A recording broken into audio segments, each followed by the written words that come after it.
There was a time in some Americans' lives when the news was a nightly ritual, a 30-minute glimpse into the wider world, a way to stay informed. But today's guest says that world is long gone, washed away in recent years with failing traditional news outlets and the rise of social media influencers. She's Dr. Alice E. Marwick, this week on Story in the Public Square.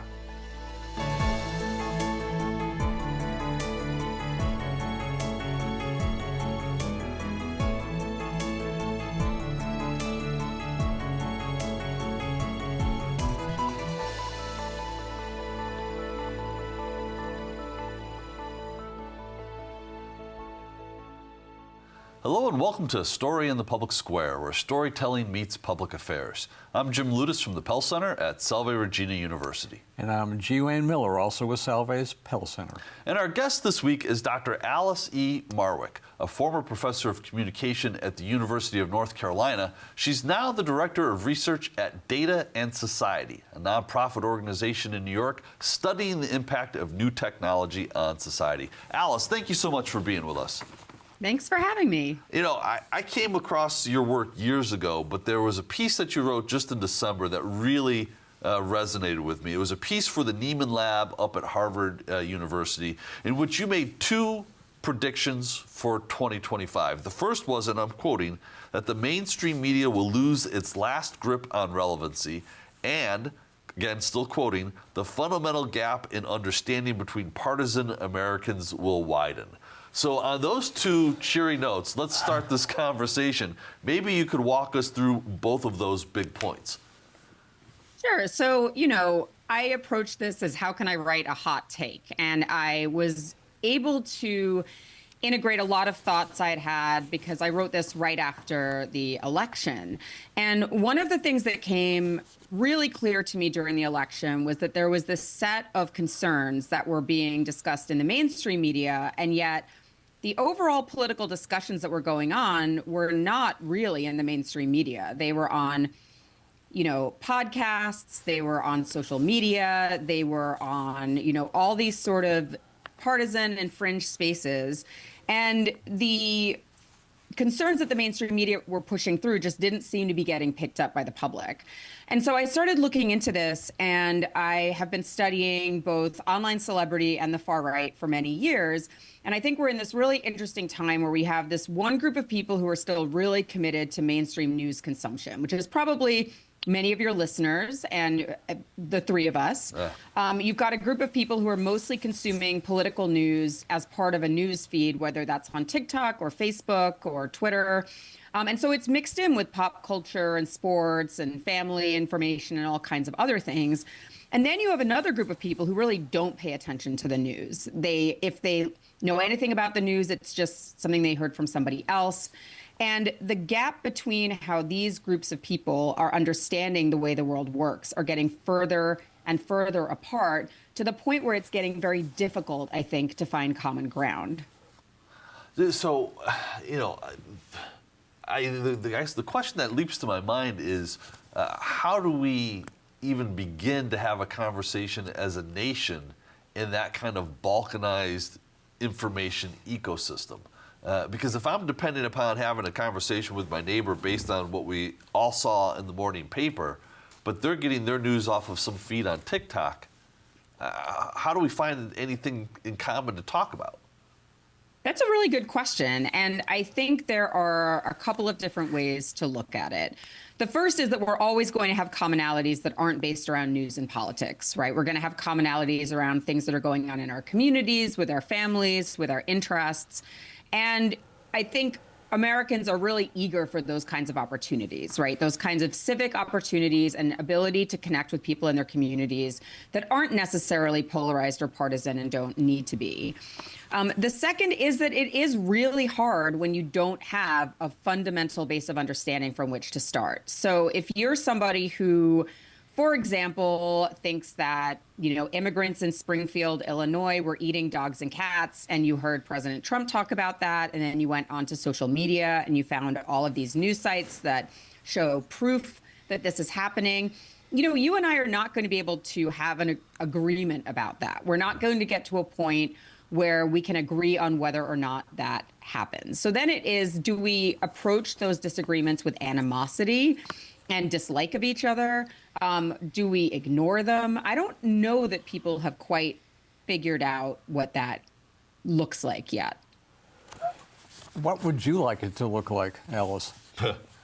I mean, I would like to see more relevancy for the mainstream media, but I think that there have been things the mainstream media has done that directly contributes to their irrelevancy. And partly that's due to economics. You know, once the advertising supported business model for newspapers sort of dropped off, and people stopped going to like NewYorkTimes.com or WashingtonPost.com to get news, and instead they're getting it as part of this social feed. It becomes harder and harder for the mainstream media to get the kind of viewership that would fund the kind of deep civic journalism that we really need. But you're talking about in America where a lot of people live in news deserts. They live in areas where their local issues just simply are not being covered by their local papers. There's nobody who is providing a check on the power of local government. Nobody is going to school board meetings and reporting on them. So what that means is you have these spaces like Nextdoor and Facebook that become clearinghouses for local information, and they're rife with arguments, misinformation, you know, hoaxes, conspiracy theories, and things like that. So in the vacuum that has been left by the mainstream media, there have been lots of other actors who've sort of come in to fill that gap, but there hasn't been anybody that has the same ability to command a wide audience while still having the sort of authority that we had historically associated with the mainstream media. So filling, I think, part of that vacuum would be the number of online news outlets, in some cases print outlets, that have sprung up, you know, as you mentioned, as, you know, news deserts have spread across the country, papers have closed, chains have, you know, devoured smaller papers and then gutted them and whatnot. What role do you think these smaller local news outlets can play or do play if you've looked at them? Yeah, I mean, I'm lucky because I live in New York City. So not only do we have several major papers, obviously the Times doesn't cover local news like it used to, and the New York Post is very partisan. But we do have a lot of news startups that exist here to, you know, cover things like the congestion pricing, the introduction of congestion pricing, which are really big local issues. Mm-hmm. So I think in an ideal world, yes, these spaces can fill the void. You know, in North Carolina, when we had the horrible flooding in the western part of the state, there were a lot of local blogs and local radio that stepped in to give people civic information. But those are just not able to fill what is a really patchwork area. So, you know, if you're somebody who, you know, is there something going on in my town that I want to know about? There's a pretty large percentage of the country that's going to go to Nextdoor or Citizen or an app like that to try to find out what's going on. And that is where I think we run into trouble, because you end up not only with incorrect information, people will spread conspiracy theories, they'll say racist things, they'll kind of act in, in a way that would not be the same way as a local paper or local news outlet reporting on something. You know, I don't know how to ask this really, but is there any going back? I mean, I don't think we're going to get back to, you know, 3 over-the-air broadcast networks every night reporting basically the same news like in 1972. But is there ever can the mainstream media regain relevancy, or has that ship just sailed? So I have a couple of things to say. The first is that I think we do, and I would probably put myself in this group, I think we idealize the media's past as sort of there being one shared reality that we all agreed on. And the example I always use of that is the black press. You know, the black press cropped up in the 19th century to address the fact that issues that were important to Black Americans were not being covered by white newspapers. And in many cases, white newspapers were complicit in reinforcing racist ideologies or covering up, you know, crimes against Black people like the Tulsa Race Massacre, for example. So in that case, Black Americans and white Americans were consuming different news sources and had a different perspective on many different things. So the the idea of a monolith of news is difficult because it has to be able to cover the perspectives of everybody living in a large, multiracial, pluralist, diverse country. And it cannot just cover areas of interest to the elites and to the sort of wealthy white suburbanites who are the key consumers of advertising, right? So there is always going to be a need for news outlets that cover sort of more niche things. But it's really, the problem is, how do those get funded? And as we've seen with the mainstream media just over the last month or so, they have really pulled back, I think, from their role as the fourth estate in sort of checking, presidential power, for example. And we're seeing more and more that many of these newspapers are willing to either, kind of cover things in the way that they think the current administration might be amenable to, present both sides of the issue when one side is clearly quite different than the other side, and that they're not necessarily equitable, or they don't have the same weight to them. And the mainstream media has also, they've had many very, I think, costly public mistakes that undermine the public's trust in them, but they're unlikely to apologize for those or sort of reckon with how those things have impacted public trust. So even if, there was some enormous cash infusion that would bring the major papers and news networks back into, the thriving that they had in the 80s and 70s, I don't know that the public is interested in that anymore. I think especially young people, I think, are not interested in an elite newsmaker telling them about a particular event. But they do seem interested in what now we call influencers, telling them what's important and providing a forum that news used to play. So somebody like a Joe Rogan, what's the relationship that he has with his audiences that does make him so influential? So people like Joe Rogan, the audience has a strong parasocial relationship with them, meaning that when you consume a podcast or YouTube videos or even television from the same host, you start feeling like you know them. There's, documented psychological evidence that you feel as if you're spending time with somebody you know. What we found from our research is that a lot of people who listen to things like Joe Rogan, they have it on as background, right? Maybe they're at work or they're driving in their car or they're, doing things around the house.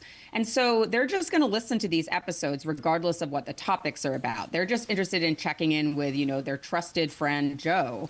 And that goes for many different demographics. Like the influencers may be different, but the relationship that they have with these influencers is very similar. And so, especially, Joe Rogan has been on the air for a long time. And so his viewers feel like they understand his point of view, and they always portray him as someone who will sort of be open-minded and look at both sides of the issue. But if you look at who he has as guests on his show, they're usually like from one side of the ideological spectrum, I would say. And he also has documentedly have many guests on his show who spread, vaccine misinformation, for example. And so as part of the feeds for people like Rogan, they don't just discuss politics. In fact, politics is not at all the focus of their podcasts or their shows. They talk about sports, they talk about pop culture, they talk about all kinds of issues that are, what I might think of as culture war issues. And these are specifically very appealing to young men who don't have a lot of other voices in the public sphere that are specifically addressing them and their concerns. So what role did far-right influences play in Donald Trump's victory last year? When this airs, he will, of course, be president. Yeah, I mean, I think it is less than you might think, but that's because so many of the ideas that started out in 2016 as being seen as far-right ideas have now become very mainstream. So one of the things that I track is anti-LGBTQ and anti-trans disinformation. And when Donald Trump was elected, there was a real sort of belief, I think, in LGBTQ civil equality, and that transgender issues were important to address, and that trans Americans, were sort of this like neglected and marginalized population. And the far right really took up trans issues as a potential wedge issue, and they've used them very, very effectively to demonize the trans community as a sort of folk devil that they can blame for a whole host of social ills. And they've been really successful in this, to the point where we're now seeing hundreds and hundreds of anti-trans and anti-LGBTQ bills being proposed at all levels of local, state, and federal governments. So it's not so much that there are particular far-right influencers who had a big impact on this last election. It's that the far right was extremely good at mainstreaming their cultural concerns, and those became many of the key issues in the last election. There's so much richness worth discussing here. Alice, you were quoted in a recent piece in Politico by Lori Clark, in which she essentially argued that the disinformation frame is ineffective, that pushing back, correcting disinformation, fact-checking is a fool's errand, basically. What's that argument? And maybe let's talk about that in the context of Facebook's recent decision to end fact-checking on that platform. Oh yeah, that's a hot topic in my world. A big topic. So the frame of disinformation really, the word has existed for a long time, but it became really popular after 2016 as sort of a folk explanation of why Trump won. The idea was that Trump won because people were, sort of bamboozled or swindled by these false ideas that they had gotten from quote unquote fake news sites and places like Facebook. And so they voted for Trump despite, because they were tricked. I don't think I believed that in 2016, and I certainly don't believe it now. What I do believe is that there is a lot of false information out there, and increasingly this false information is very easy to find. It's coherent, and it is mainstreamed by political elites. The problem with the disinformation frame is that it thinks about ideas as these like unique individual facts, right? Like getting the date of the Gettysburg Address wrong. That's the kind of thing that fact checking is very well positioned to address, right? Like you work for a newspaper, you misspell somebody's name, they issue a retraction. That's a good example of, the way that false information is usually dealt with in the mainstream. When we're talking about disinformation, we're often talking about pieces of information or nuggets that are tied to these really big, deep political stories and narratives that in some cases have been iterated upon for, decades or dozens of years. And it's very, very difficult because so many of these narratives are deeply woven into people's political and partisan identities. And so saying, oh, no, actually, climate change is real, that's not just a matter of fact checking. You're actually combating a belief that may be very key to somebody's understanding of how the world works and what they see in their day-to-day lives. Well, and it seems like we're talking about on some level narrative, right? And there are two big narratives this year in the 2024 cycle seem to have been about, you mentioned the story about immigrants eating pets in Ohio, which seems to tie into a bigger narrative, but also allegations that Vice President Kamala Harris had used her sexuality to get herself to the top. Can we unpack those a little bit? Yeah, so let's start with the latter narrative. So there is a longstanding belief that if a woman has economic or political power, she got it through, her sexual wiles, through sleeping her way to the top, right?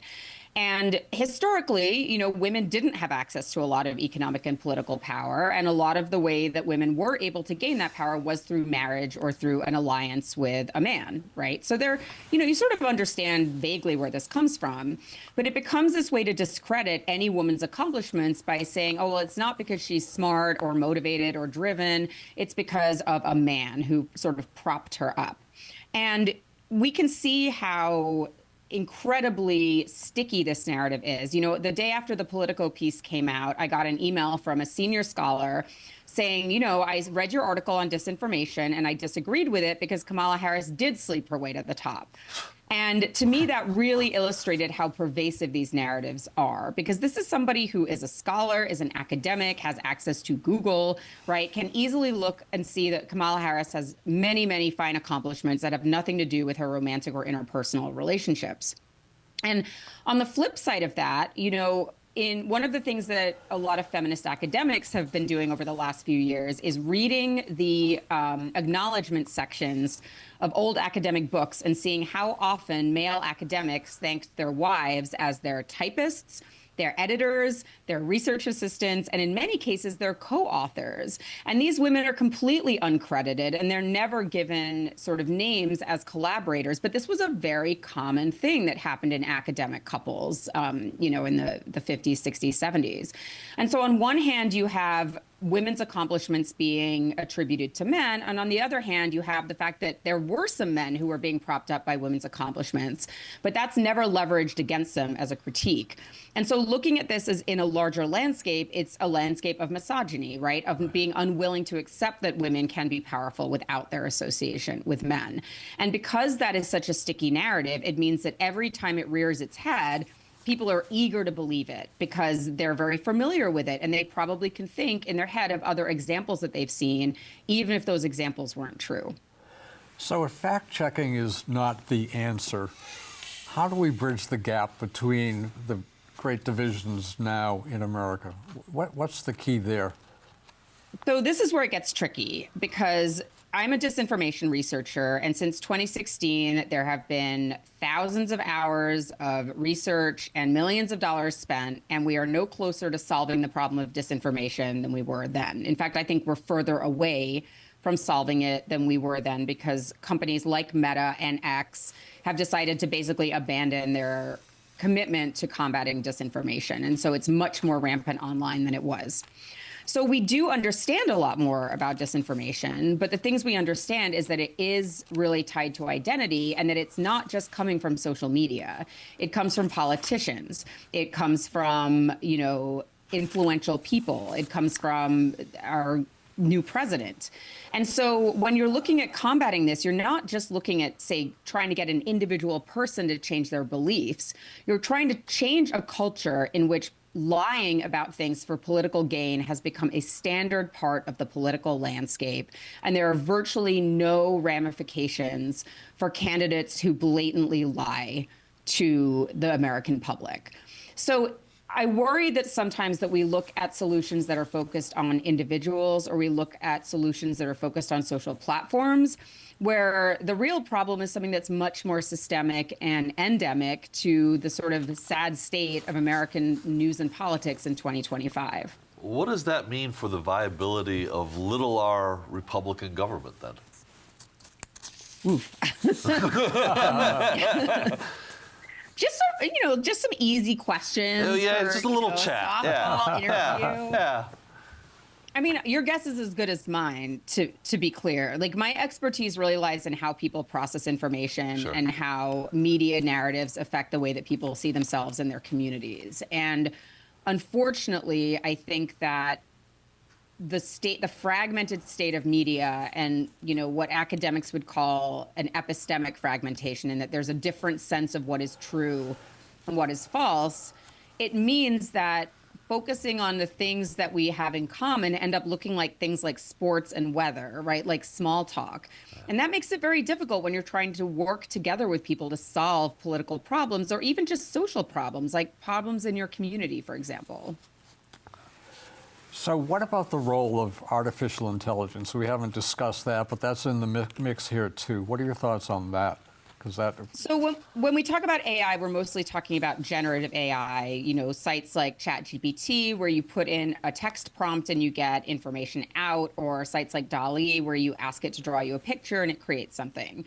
So what's interesting about AI is we are at a point where we can still identify, for the most part, text and images that are created by AI. Like, if you're somebody who spent a lot of time with AI generated text, you sort of learn to recognize it, and we can sort of see, okay, this is an AI generated image, because they look sort of, hyper pop and, they're very sort of over the top. We're getting to a point where we will no longer be able to tell the difference between images that are generated by AI and images that are generated by, a news photographer or a person with a camera phone. And the problem there is that people have this very strong sense that photography is documentary, right? That seeing is believing, that if you see a picture of something, it happened. Now, we all know that's not true because Photoshop has been around for a while and airbrushing was around for a lot longer before that. But people have this sense that they believe what they see. And so AI enables things like better false pictures, better false videos, which are known as deep fakes. And those do have a big ramification for disinformation because it means for any conspiratorial, false narrative, any hoax, people will be able to generate vast amounts of evidence for it that looks real. And as much as I say we can tell the difference now, a lot of people can't. If you go to Facebook today, what you're going to see is a lot of groups where people will post like, a picture of a 10-year-old standing next to an amazing looking birthday cake, and that's AI generated. And they'll say, look at what my grandson did. And instead of everybody saying, well, that's not a real image, you'll have hundreds of people saying, wow, that's great. And so this kind of content is everywhere on Facebook because it gets a lot of engagement. So AI, I don't think will fundamentally change the dynamics, but what it does do is it increases the scope and scale of disinformation, and it decreases the barrier of entry for things like scams and hoaxes. So it's going to further muddy the information landscape, definitely. Alice Marwick, your work is important, and we thank you for sharing some of it and the work of data and society with us today. That is all the time we have this week, but if you want to know more about Story in the Public Square, you can find us on social media or visit pellcenter.org, where you can always catch up on previous episodes. For Wayne, I'm Jim, asking you to join us again next time for more Story in the Public Square.